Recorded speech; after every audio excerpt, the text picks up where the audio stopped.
Hi, I'm Jedediah, and I'm a reportage illustrator, contemporary artist, and educator here in New York City. I've been meaning to make part two of this Drawn with Love video where I take you through a visual sort of walkthrough in my giant sketch pad, which is an 18 by 24 sketch pad. I am a reportage artist, which means much of my art and approach is greatly influenced and inspired by drawing and painting on site, on location.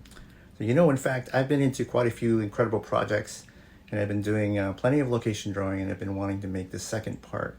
So let's take a look at a bunch of my sketches and I'll give you some tips and tricks maybe and tell you a little bit about my process and places I've drawn, and hopefully you'll gain some insight into that. Let's jump right in. Alright, so here we are with my 18 by 24 sketch pad. I generally use all sorts of different media and materials because I like to experiment with them. This is the Steamboat Natchez. I drew this in New Orleans, one of my favorite cities in the world. I think this drawing shows that because it's one of my favorite drawings I've ever done. Now, I normally don't like to pick favorites with my art, but this was a really sweet memory. And this is a real steamboat, by the way, that runs right on the mighty Mississippi River.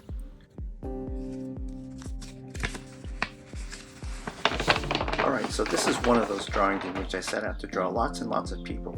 And Chinatown is one of those places in New York City that will always be perfect for that practice. I often see that people tend to avoid drawing people in their sketches, and that's okay. But I love drawing people, and I feel like they're half the story, if not the main point, when I set out to reportage. Here I tried different ink colors and used the bamboo reed pen and fountain pen to capture the action. The 59th Street Queensborough Bridge. This painting is one of my concept illustrations for my mural project at the News Building. The Queensborough is a favorite bridge and I love drawing it, so when I got the mural commission, I knew for certain the Queensborough was going to be one of the mural paintings. I showed this piece to an assembly full of grade school kids, and they cheered and clapped so happily when I showed it. I almost teared up with joy because they loved it so much.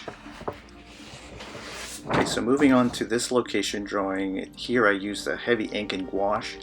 I was involved with filming a movie here, and the film took place in the 70s, and it was so much fun as everyone was dressed the part. It's in the Two Bridges area in Manhattan, the Lower East Side, and I knew I had to come back to capture the scenery because it was so dynamic and multi-layered. Everything just sort of overlaps each other and bumps into one another, and I love how it frames the Freedom Tower right in the center of the drawing. So here's a reportage drawing I made just right outside of the Daily News building in Manhattan. I just made a presentation for my murals proposal and set out to make a drawing on the spot and send it to the creative team and to show them what I was aiming to accomplish. There's the beautiful Chrysler building on the right, and inside there's one of my favorite murals and inspiration to my paintings. I didn't have much supplies with me, so I thought that would make it better. I'm really happy with it.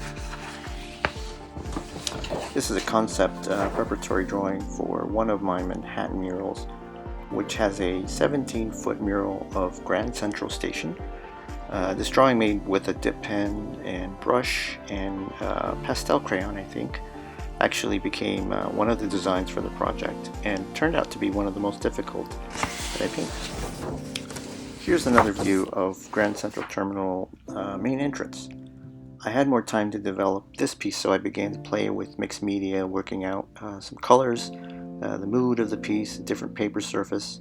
Really learned a lot with this one, and that feeling is really what I go after when I draw. It's certainly what makes it forever interesting to me. If you know for certain you'll have more time to draw, then that's when I'm comfortable bringing more art supplies. Okay, a little story with this reportage from Flatiron District. I was invited to do an interview for a Parsons illustration class and was meeting the film crew here.